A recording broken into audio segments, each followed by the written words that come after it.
espace muséal, pour parler de l'eau dans un autre aspect, c'est en termes de droits humains. Les droits humains, c'est quoi? C'est de dire que chacun de nous a accès à l'eau potable et à l'assainissement, mais non seulement accès, mais que chacun de nous aussi doit travailler à ce qu'il ait de l'eau potable et de l'assainissement. Faire en sorte que nous ayons des latrines nous-mêmes et que nous puissions les entretenir normalement.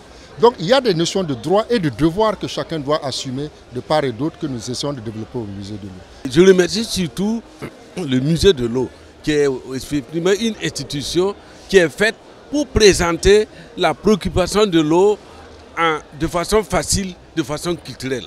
C'est ça ce que nous avons vu, ces deux choses. On a vu avec du matériel, avec des instruments, avec de la matière de chaque jour, comment a évolué la question de l'accès de l'eau au niveau de notre pays et au niveau régional et africain. Deuxièmement, nous avons vu et nous avons écouté et lu les slogans. Les slogans, c'est pour dire quoi? Le droit d'accès à l'eau et à l'assainissement. Tant que c'est un droit, les regards sont tournés vers les gouvernants parce que c'est eux qui doivent assurer ce droit. Mais ça a été complété par le devoir de l'usager, le devoir du bénéficiaire. Et aussi bien ce devoir-là que ce droit doivent se compléter pour garantir la pérennité de l'eau, qui est aussi la pérennité de la vie sur Terre. Et ils l'ont présenté aussi à vous, comme je dis, c'est une facette, c'est un mode de communication. C'est pour dire que l'eau a aussi son aspect culturel. C'est pour dire que l'eau a aussi des aspects artistiques, artisanaux. Vous avez vu tous ces instruments donc, de puisage et d'accès à l'eau, c'est de l'artisanat. C'est aussi lié à la culture des peuples. Donc voilà pourquoi c'était vraiment bien vu de faire ce stand et de le présenter à la semaine de l'artisanat au Burkina Faso. Je pense que c'est une démarche très originale d'intégrer le musée de l'eau dans les activités du CIAO. Ce n'est pas habituel. Je voudrais dire que c'est une première. C'est un espace de communication parce qu'ici, on voit circuler beaucoup de personnes. C'est important que de plus en plus, nous sensibilisions l'ensemble de nos populations sur l'importance de l'eau dans la vie de nos populations.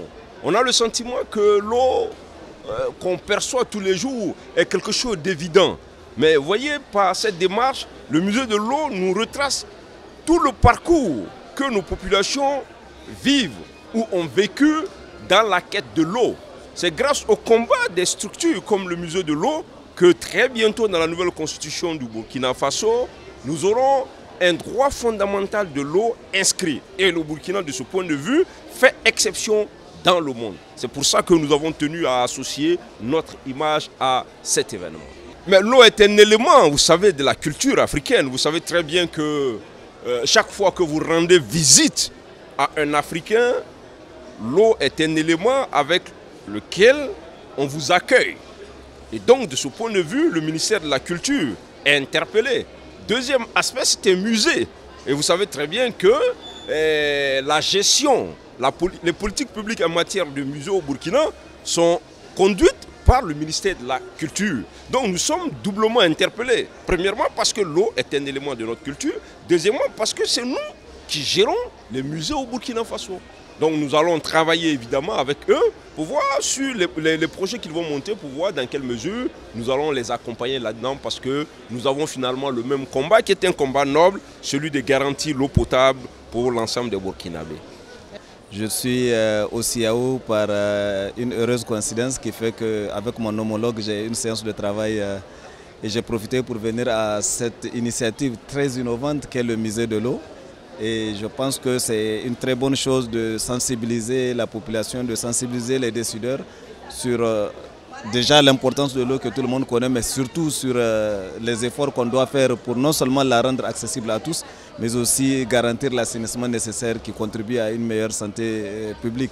Et je pense que cette initiative de faire découvrir les systèmes de production, de transport et de consommation de l'eau dans le temps est une initiative à encourager. Je pense que pour moi, c'est une découverte extraordinaire. Je suis plutôt ministre en charge de la culture, mais c'est un projet qui n'est pas en tout cas aussi formel que celui-là. Mais beaucoup d'organisations non gouvernementales font l'effort de contribuer à une meilleure éducation populaire sur les questions de l'eau. Et je pense que ce que je viens de découvrir avec les informations que j'ai, je pourrais effectivement en parler et voir dans quelle mesure on peut, dans le cadre de la coopération sud-sud, faire en sorte que le Burkina et le Niger puissent faire répandre cette initiative un peu partout dans nos contrées.